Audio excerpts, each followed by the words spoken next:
program of spaces, which just lists them all. The number of classrooms, the gym, the library, the administrative offices, and all the offices within there, and each individual space would have been assigned a square footage amount, an individual square footage amount.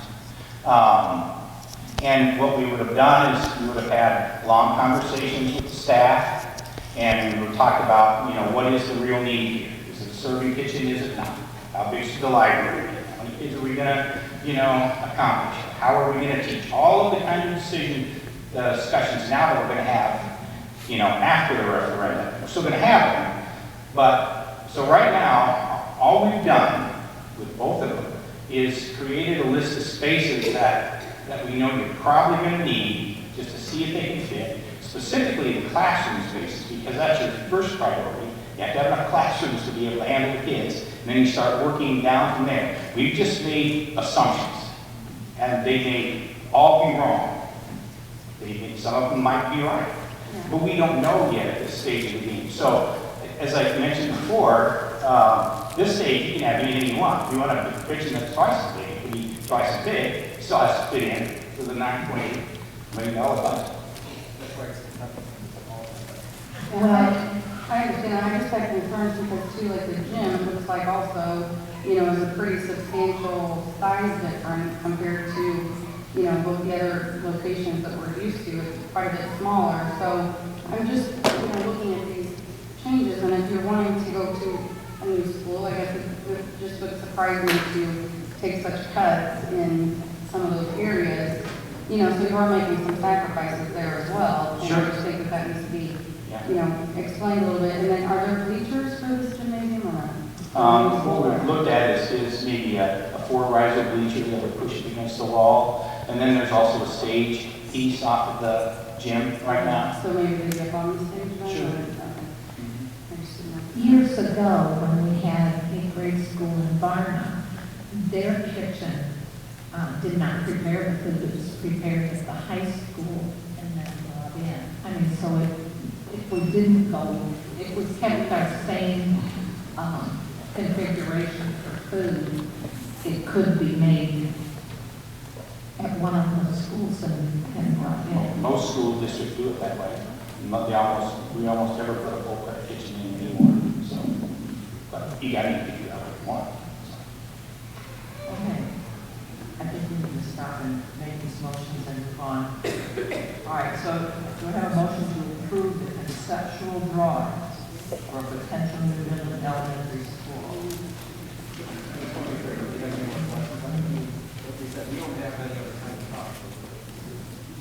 Yeah, I mean, you know, there's a lot, and sometimes like 5 things we just kind of brush through, like STEM and demolition and food service. All these things we just keep kind of going through because maybe we don't want to talk about it. Maybe we don't want people to think this is how we feel because we don't have an open dialogue. That's what causes problems with the courts. We're not as open as we need to be. So if there are more questions, we should ask them. So maybe it's answering some of these questions sitting out there.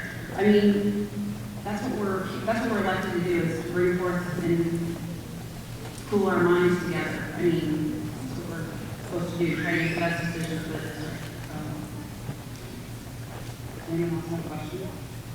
What are we having good bids for demolition? That's kind of discussion we left in the air.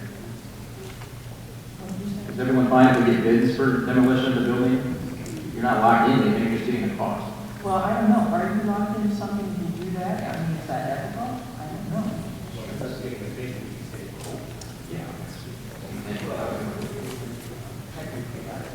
Well, I don't know if we can do that.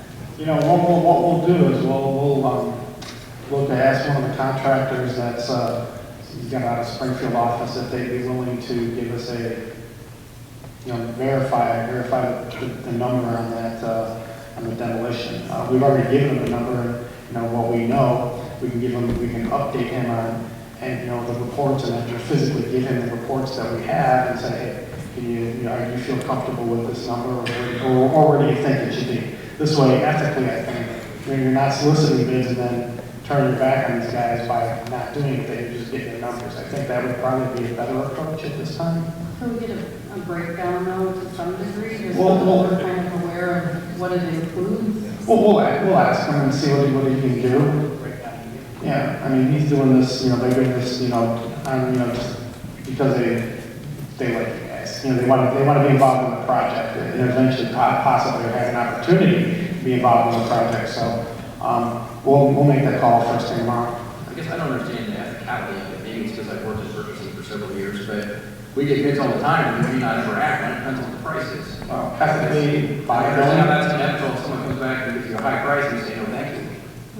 Because when that bid comes in, we're gonna talk about it on an open meeting, and that bid is, we're gonna use that as a budgetary number.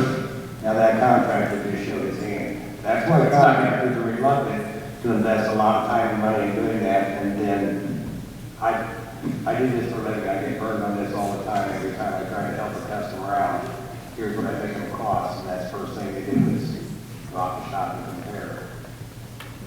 And actually talk about, can we talk about that number in a closed session and not let that out?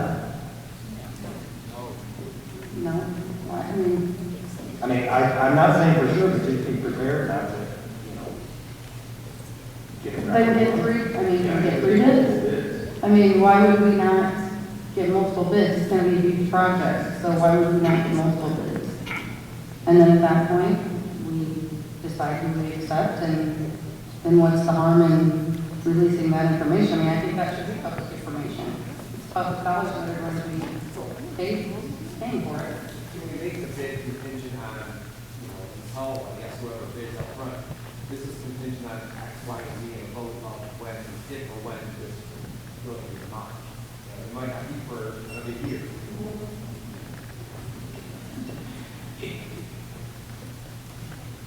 I wouldn't want to put forward. Usually 120 days. But here, I'll throw this out as a recommendation. Certainly don't have to follow. At this stage of the game, with where you're at in this referendum and wanting to get as reasonably close as you can to verify that this is $600,000, right? Can you fit the 250 into that? I would contact a couple of contractors and just have them come and take a look at the building and say, what we're trying to do is get close. Are we in the ballpark here? And if your own contractor, if you help you do that, it's not soliciting a bid. If you really truly want to solicit a bid, and I've done a number of demolition bids in my career, it's actually a major project. I mean, you'll need to do drawings, you'll need to do specifications, you'll need to post it. By the time that all takes place, the referendum has been, it's either passed or failed. Now, if you want to do it just to get a head start on things, then that's just fine. Then we can go down that process. But it's just a project. Then you're doing a demolition project, and you're creating the drawings, you're creating the specifications, you're getting approvals from the state, and you're going out to bid. So that's the process. So you can do that, but you probably won't have that number at the time of the referendum.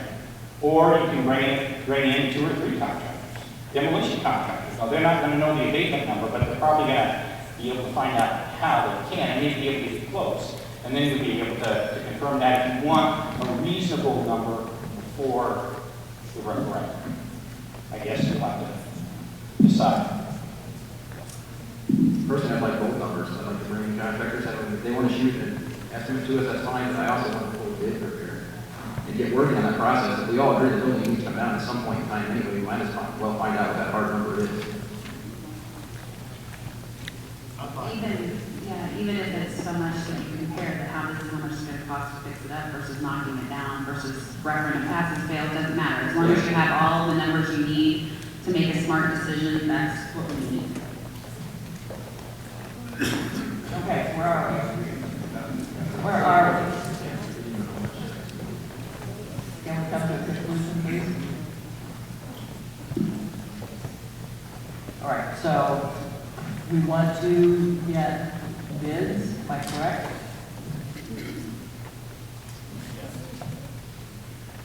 All right, so we want to ask the superintendent to ask them to get bids. Okay? We'll put together a project and, we'll put together a fee proposal and go from there.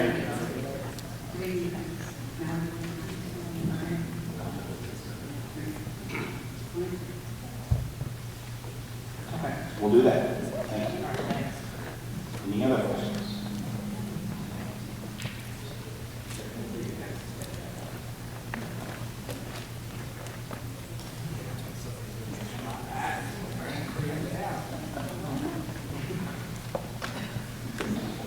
Okay. Make a motion to approve the conceptual drawing for a potential new Midland Elementary School.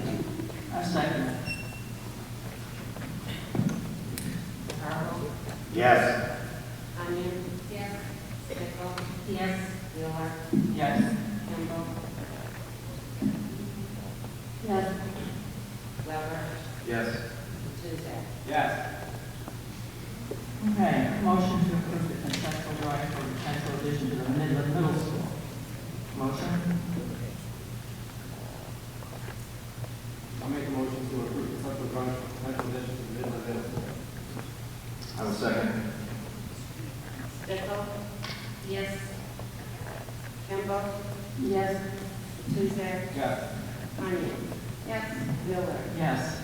Weber. Yes. Cargill. Yes. Okay. D, to approve, motion to approve placing the memo from engineer Brian Berg on the school website, and that has to do with the water situation.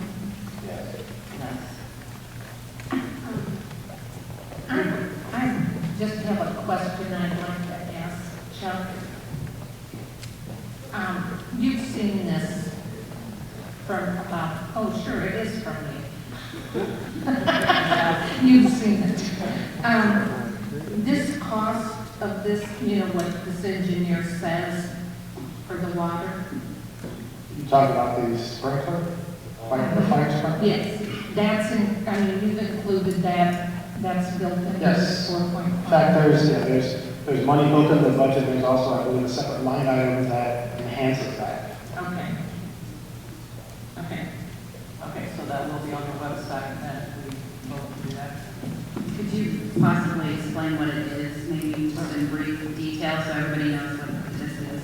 Well, it will be on the website, they can read it. This is a report from Berg Engineering Consultants. They did a review of the water service here at Midland Middle School, and they tested the flow. The results of that test was a flow between 130 and 104 GPM, and that's what that means. At a residential pressure of 22 psi.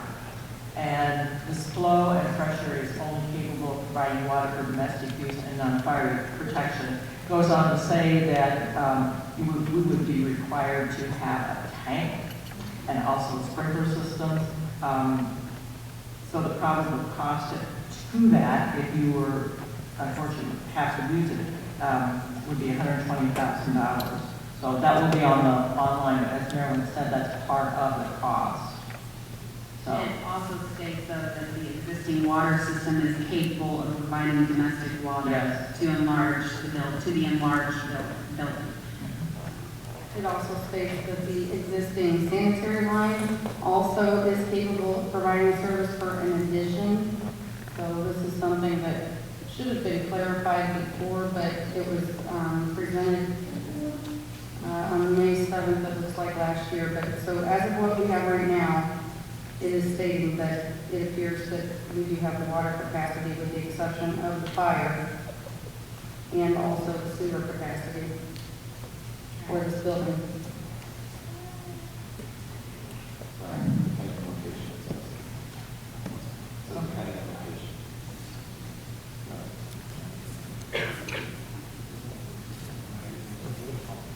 Is there any more discussion? can I have a motion then to place this on the website? I make a motion to approve placing memo from engineer Brian Berg on school website. I'll second. Weber. Yes. Miller. Yes. Kimball. Yes. Tuesday. Yes. Cargill. Yes. Pickle. Yes. Onion. Yes. Okay. A motion to approve the amended 2/15/2016 school calendar. Ralph, you want to say what you did there? We We waived President's Day. We also waived the Teachers Institute that was to be conducted today. And we took the 24th of March off the spring break.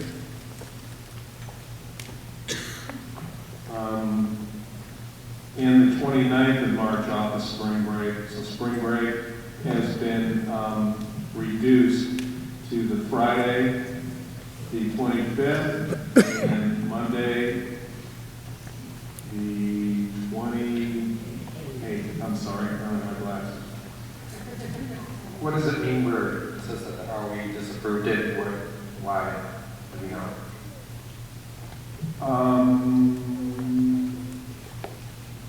Oh, this has been approved. It says, oh, we had it disapproved as of 2/12/2016. I had to resubmit it. I can tell you why. We can look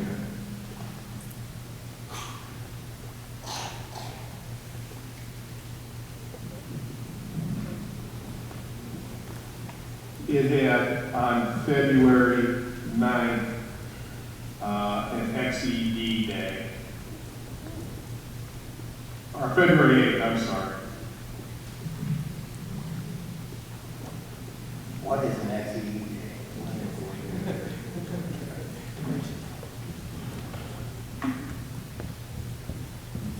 It's a proposed emergency day. Right. Okay. And it should have been an emergency day.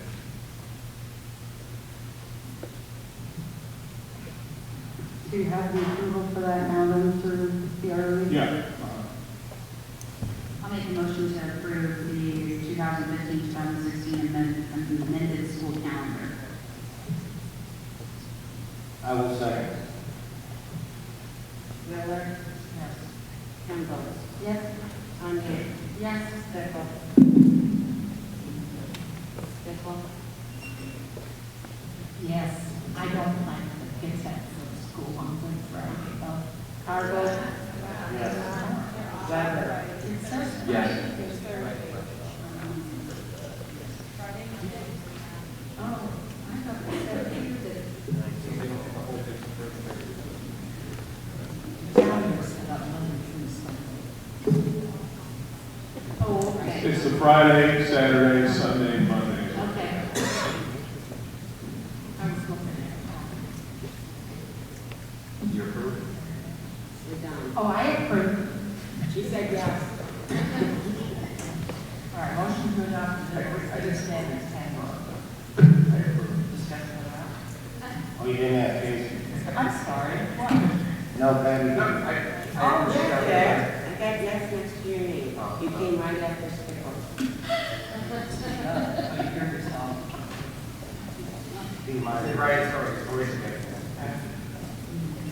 All right, motion to adopt the Midland standards handbook. Discussion about that?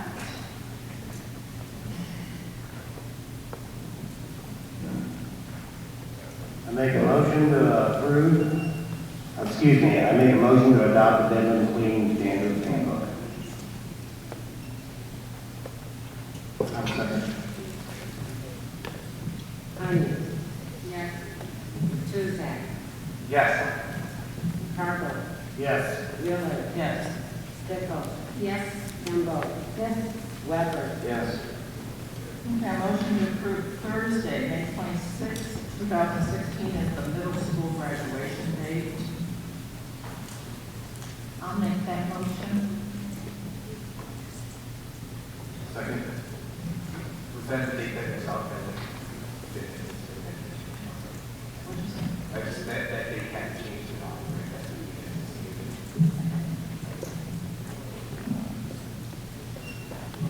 Stickle? Yes. Cargo? Yes. Weber? Yes. Campbell? Yes. Miller? Yes. Tuzak? Yes. Tanya? Yes. Motion to approve Sunday, May 29, 2016 for high school graduation. Do we know what time that's Jan? No, I'm sorry. No, we were still coordinating. Okay. I would remind them that last year they worked around their time, so maybe this year they work around Monday. Just a reminder. Yeah. Are we there first? And this is that weekend, right, where we decided we're just sticking with it all the way. So hopefully maybe we can kind of work something like that way too, so it's just easier for both schools. You know, Would someone make a motion? I'll make the motion to approve the Sunday, May 29th, 2016 high school graduation. I'll second. Tuesday, Yes. Rainbow, Yes. Wheeler, Yes. Onion. Yes. Pickle, Yes. Weber, Yes. Carl. Yes. And the next is a motion to approve a placement of the new school pre-referendum budget on the Midland website. Are we not placing the one for the 4.1 on there as well? Is it only the one budget we're placing out there? I think we should. They both should be on They there. both should be out there. Yeah. Can we amend that? Do we actually need to approve putting something on the website? No, you don't. But I had some board members concerned that they did want board approval to put things on the website. That's why I included it. I understand, but you can still put the other one up there. Absolutely, Voting on it. sure. Yeah. So when you're putting for the new school, you can do the 4.1. Okay. Is everybody okay with that? Okay, so we don't need to do that, do we? You don't need board approval for it. Do we skip that action item, or do we have to vote that one in since it's on the agenda? Make a motion to table the approval of placing a new school pre-referendum budget on the Midland website. But when are we tabling? Why don't we just send it that Oh, you're just gonna put it. Okay. All right. Okay, a motion to approve the appointment of Rachel Williams as assistant middle school track coach. I'll make a motion to approve the appointment of Rachel Williams as assistant middle school track coach. I'll second that. Rainbow, Yes. Wheeler, Yes. Tuesday, Yes. Carl, Yes. Weber, Yes. Pickle, Yes. Onion. Yes. Dixie, I think, maybe I'm wrong, but because we tabled that previous motion, we still need to vote on that? I'm placing it down on the amendment when I type it up. When you guys do that, it comes out, no action taken. Okay.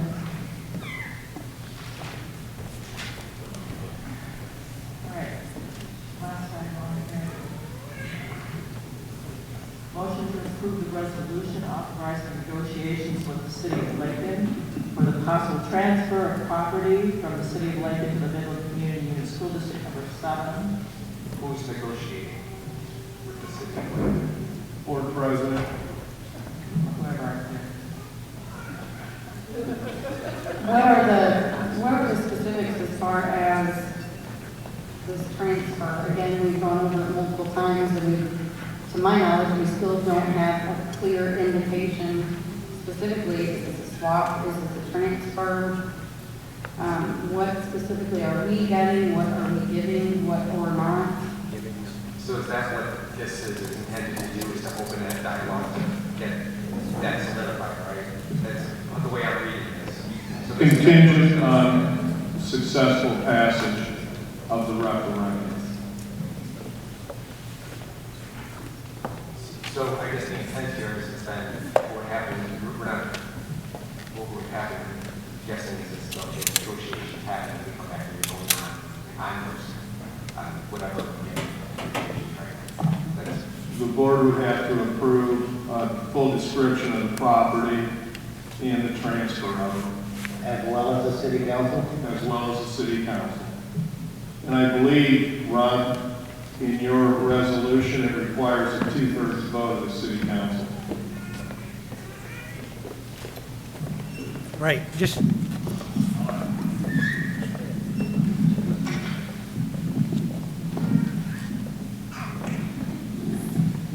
Just to clear up any misconception, the city council owns the ground where the playgrounds was at. That was given to the city by the original fathers of the city back in 1837.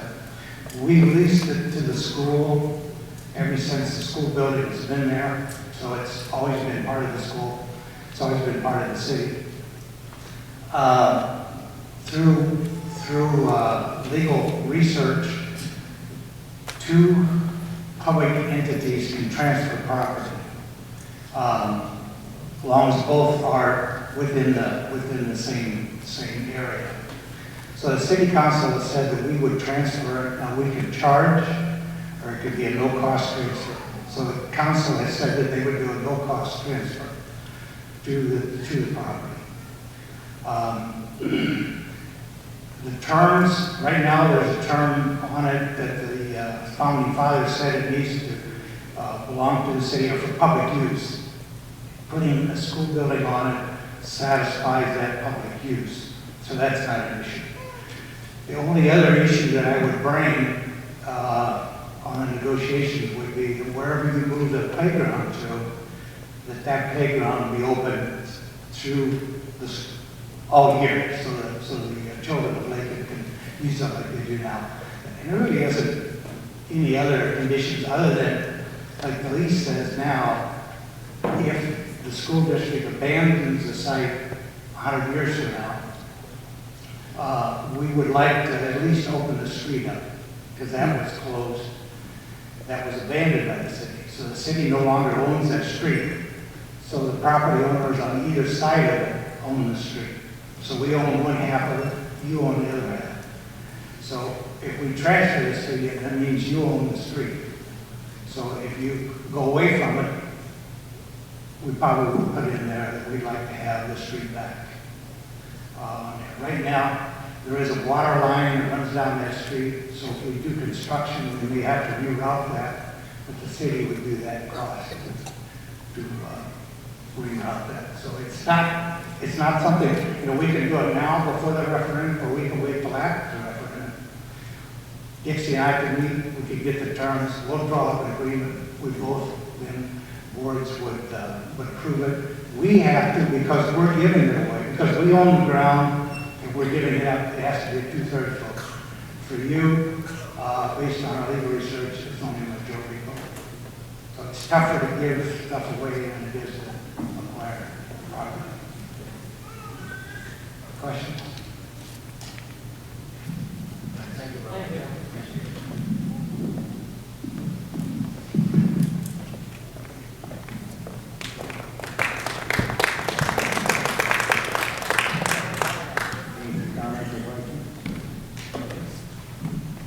And I make a motion to approve the resolution authorizing negotiations with the city of Lakeland for the possible transfer of property from the city of Lakeland to the Midland Community Unit School District Number 7. I'll second. Onion? Yes. Strickland? Yes. Kimball? No. Cardwell? Yes. Weber? Yes.